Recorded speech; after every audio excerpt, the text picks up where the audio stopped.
What drives a person to commit the unthinkable against an innocent child? In the quiet of autumn, 1984, a somber discovery was made in the Vologne River.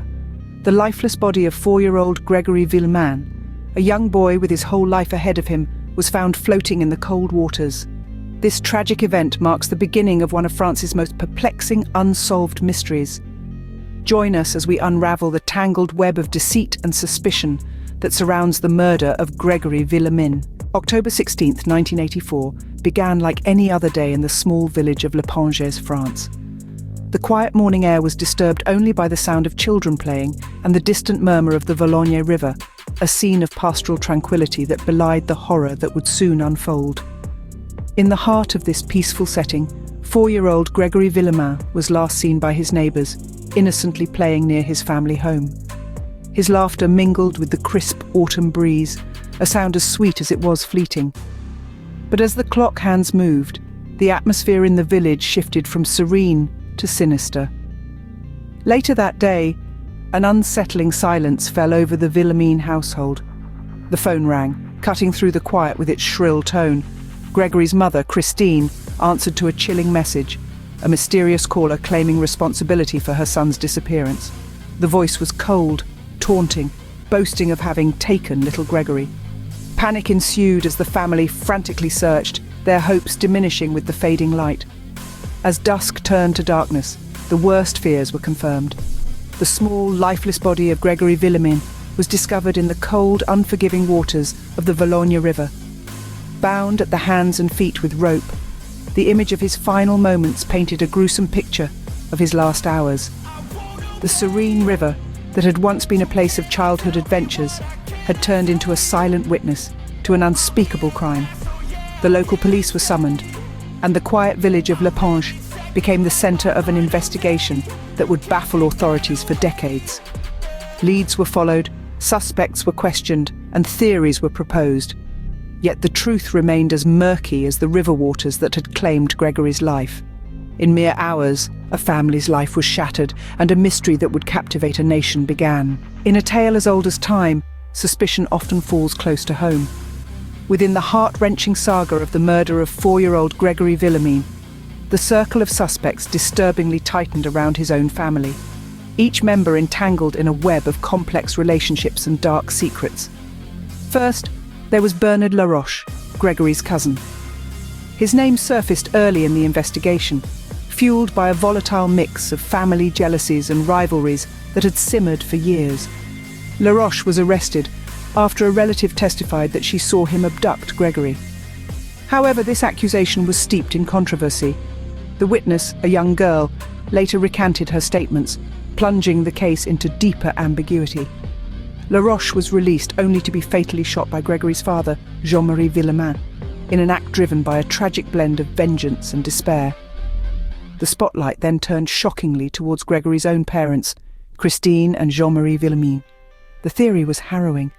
Could the grief-stricken parents be involved in their own son's demise?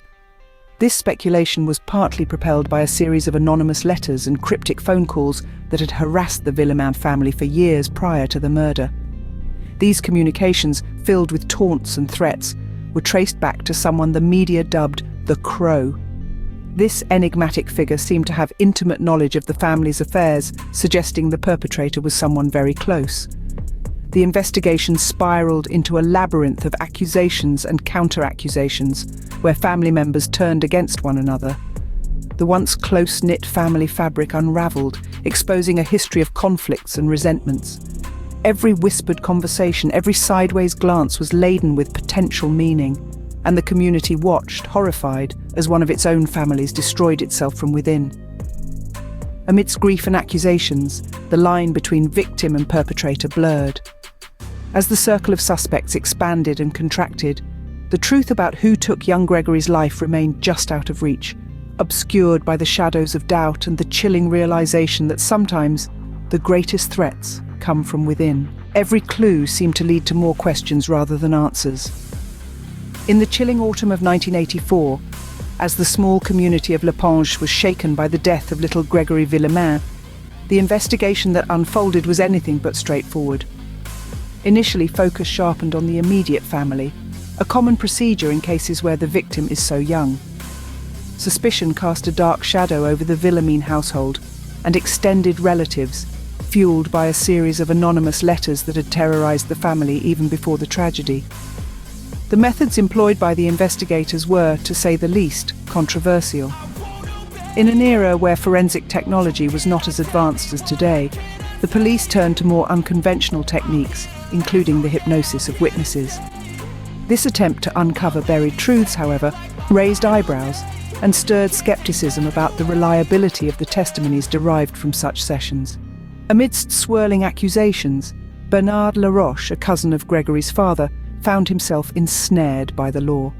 Arrested amidst dramatic circumstances, Laroche was a figure of intrigue and speculation, primarily due to an accusation by his own sister-in-law, Muriel Boll, who later recanted her statements, claiming police coercion. Laroche was subsequently released, only to be fatally shot by Gregory's father, Grégory Villemin, in a devastating climax of familial betrayal and anguish. The legal labyrinth did not end with Laroche. Gregory's parents, Christine and Jean-Marie Villemin, were also dragged into the mire. In a shocking twist, they were charged with their son's murder, a move that polarized public opinion and media portrayal.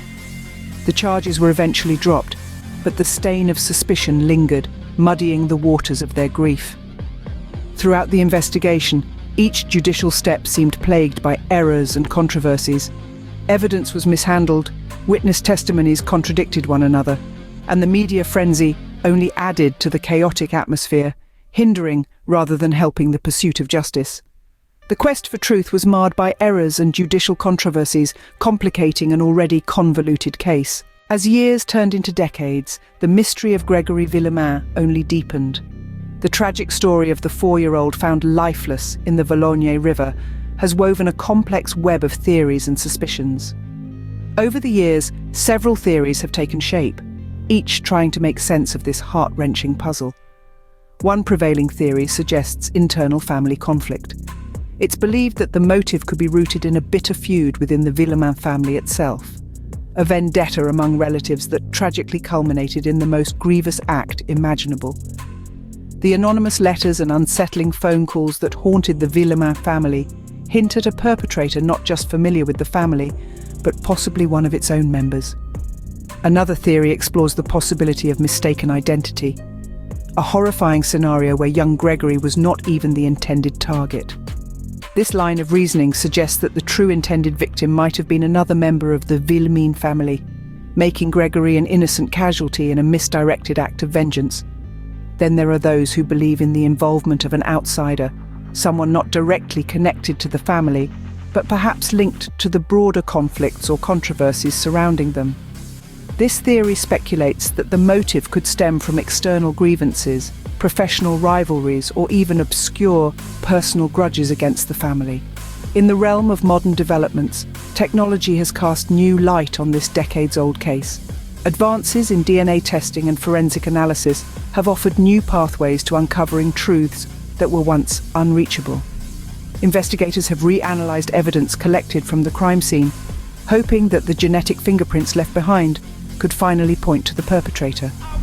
Despite these efforts, the case remains shrouded in mystery.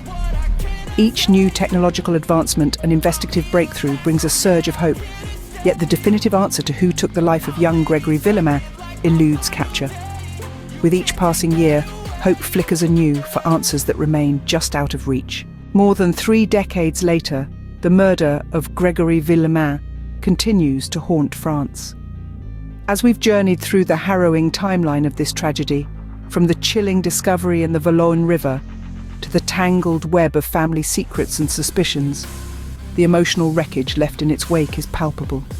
The Villemin family, entangled in a labyrinth of grief and accusation, represents a portrait of suffering that extends beyond their private lives into the heart of a community torn apart by distrust and fear. Throughout this exploration, we've encountered a revolving cast of suspects, each member of the Villemin family at one point shadowed by doubt. The investigation itself, marred by controversies and procedural errors, seemed only to deepen the mystery rather than bring clarity. And as modern advancements in technology and forensics breathe new life into the cold case, the question remains, will the truth ever surface, or is it obscured forever in the murky depths of the past?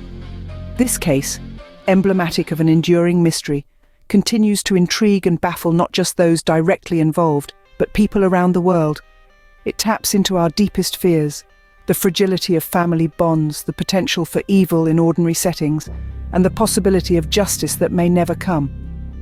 As we reflect on the story of little Gregory and the unresolved anguish of those he left behind, we are reminded of the profound impact such mysteries have on our collective consciousness.